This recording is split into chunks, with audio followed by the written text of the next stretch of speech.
भारत ने आपदा को बदल डाला अवसर में। भयंकर ग्लोबल मंदी के बीच बड़ी खुशखबरी। दुनिया में सिर्फ और सिर्फ भारत के लिए गुड न्यूज। चीन, अमेरिका और पूरे यूरोप के लिए खतरे की घंटी।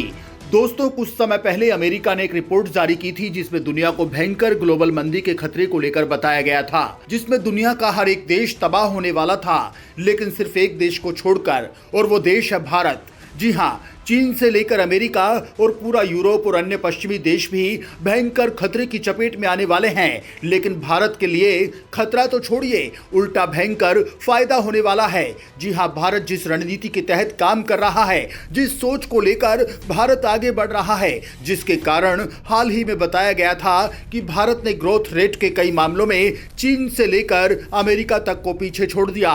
और वही खुन्नस हमने आपको पिछले वीडियो में बताई थी, जब स्पेन के अखबार ने भारत की बढ़ती अर्थव्यवस्था को सपेरे और सांप के साथ दिखाया था। खैर दोस्तों, ये ग्रोथ रेट तो एक ट्रेलर था, क्योंकि पूरी फिल्म तो अभी बाकी है। जब भारत को लेकर आंकड़े सामने आएंगे, जब पूरी दुनिया भयंकर मंदी की चपेट में होगी, तब भारत की अर्थव्यवस्था कुलाचे मार रही होगी। दोस्तों, जो हम आपको बताने वाले हैं उसे जानकर आपको भी यकीन हो जाएगा कि भारत में मोदी सरकार ने क्या किया है और उसका नतीजा कितना सकारात्मक होने वाला है। इसलिए वीडियो को आखिर तक जरूर देखिएगा और लाइक और शेयर भी जरूर कीजिए।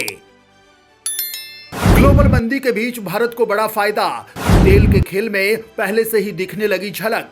दोस्तों, अगर आप इकोनॉमी में रुचि रखते हैं तो ये खबर आपके लिए है, क्योंकि मंदी की आहट की आशंका अब भारत के लिए बड़ी आमद में बदल सकती है। दुनिया भर के आर्थिक जानकारों का कहना है कि आने वाले दिनों में दुनिया में मंदी गहराने वाली है और इसकी सबसे अधिक मार अमेरिका पर पड़ेगी। इसके बाद मंदी यूरोप और ब्रिटेन को अपने लपेटे में ले सकती है। लेकिन इस ग्लोबल मंदी के समय भी भारत मजबूत स्थिति में नजर आ सकता है। उल्टा भारत को बड़ा फायदा मिलेगा।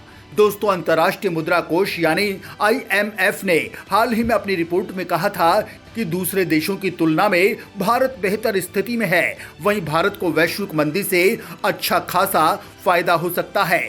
जानकारी मिल रही है कि एडवांस्ड इकोनॉमी की स्लो ग्रोथ से भारत को कच्चे तेल और अन्य कमोडिटी की कीमतों को कम करने में मदद मिलने वाली है और इसके संकेत अभी से मिलने शुरू हो गए हैं। यानी कि अभी जो भारत इराक और रूस से कम कीमत पर तेल खरीद रहा है, वो कीमत आने वाले दिनों में और कम हो सकती है, क्योंकि वैश्विक मंदी में अकेला भारत ही इससे बाहर होगा और ऐसे में दुनिया का हर देश उसके प्रोडक्ट को कम कीमत पर भारत को देने के लिए तैयार हो जाएगा। इसके बदले भारत या तो उसे डॉलर में पेमेंट करे या फिर प्रोडक्ट के बदले प्रोडक्ट दे। ये भारत पर डिपेंड करेगा। वहीं ये खबर भी है कि इससे सरकार की लागत में काफी कमी आएगी।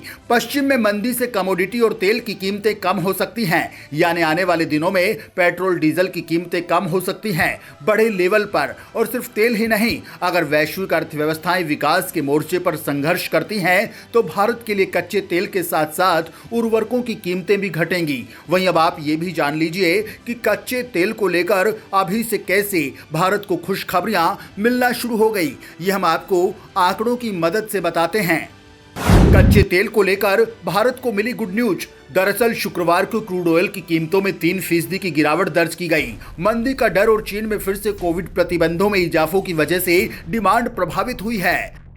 ब्रेंट क्रूड फ्यूचर्स $2.94 या 3.1% गिरकर $91.63 प्रति बैरल पर आ गया, जबकि US West Texas intermediate crude $3.50 या 3.9% गिरकर $85.61 पर पहुंच गया है। यदि वैश्विक बाजार में क्रूड ऑयल की कीमतें घटेंगी तो इसका असर भारत में पेट्रोल डीजल की कीमतों पर दिख सकता है। यदि पेट्रोल डीजल की कीमतें कम होंगी तो ट्रांसपोर्टेशन का खर्च भी घटेगा। ऐसे में कमोडिटी की कीमतों में गिरावट आ सकती है। इस बीच पेट्रोलियम मंत्री हरदीप सिंह पुरी ने कहा कि भारत 2030 तक 25% मांग को पूरा करने के लक्ष्य को हासिल करने के लिए कच्चे तेल का उत्पादन बढ़ा रहा है। वर्तमान में भारत प्रतिदिन 50 लाख बैरल पेट्रोलियम की खपत करता है। है और इसका लगभग 85% आयात करता है। आपको बता दें कि इस सप्ताह जारी आधिकारिक आंकड़ों के अनुसार सितंबर के महीने में भारत में खुदरा महंगाई दर बढ़कर 7.4% पर पहुंच गई। खाद्य महंगाई दर 22 महीने की उच्च स्तर